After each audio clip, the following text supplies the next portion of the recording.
comes to mind when you hear women in tech? All I can think of is rare. Where are they? Too few girls study science, technology, engineering, or maths, the so-called traditional path to a career in tech. And too few women who study anything else end up in a career in tech. Now, obviously, it's not all doom and gloom, and we've seen some progress over the last few years, with Deloitte expecting something like 33% of the tech workforce to be female by the end of this year. That's about 2% improvement to pre-pandemic levels. We can note that progress, but I don't think we can be satisfied with it. We need greater gender diversity in the tech sector. Now, how do we do that? I think we can and should break the boxes that we've put women and girls in. There are so many of them, and they are outdated. They are, frankly, annoying and exhausting. I spend a lot of my own life breaking out of various such boxes that I think are still stereotypes and are preventing women and girls from entering a career in tech. Let me give you a few examples. Let's take box number 1. Girls are no good in mathematics. We've heard that. We know that saying, and we know that girls from a very early age have little confidence in their ability to study mathematics and science. Now, I have a little confession to make. I absolutely hated mathematics in school, despised it. But the only way I could actually get away from studying so much maths and into studying what I liked, history, literature, was to make a deal with my parents.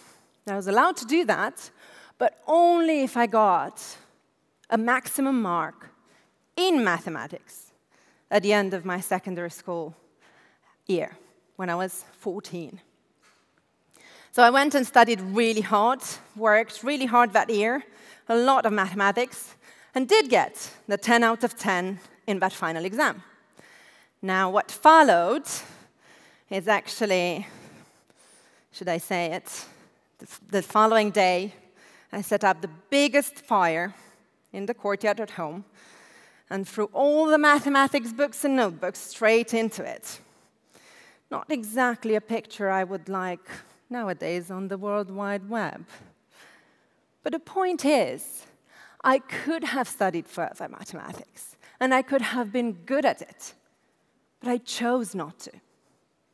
And that brings me to the second box. Girls should study something useful to get a job. Now, once I got mathematics out of the way, I focused on what I actually enjoyed studying.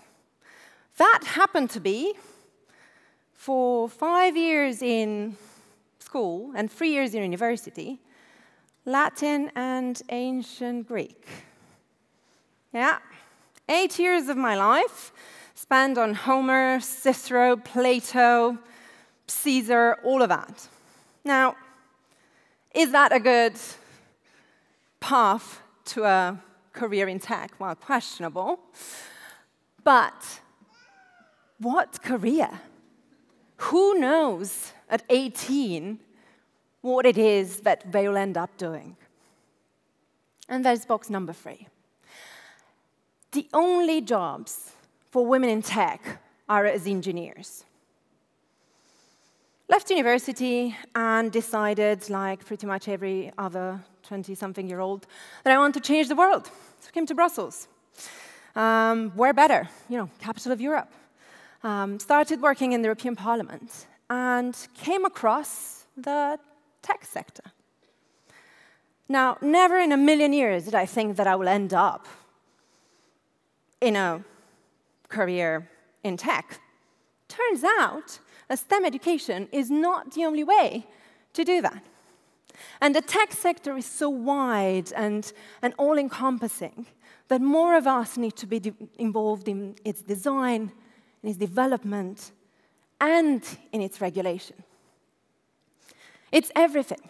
It's everything from, the previous speakers that have touched on space tech, clean tech, the chips in your cars, the smart meters in your home, the AI, the algorithms, the data.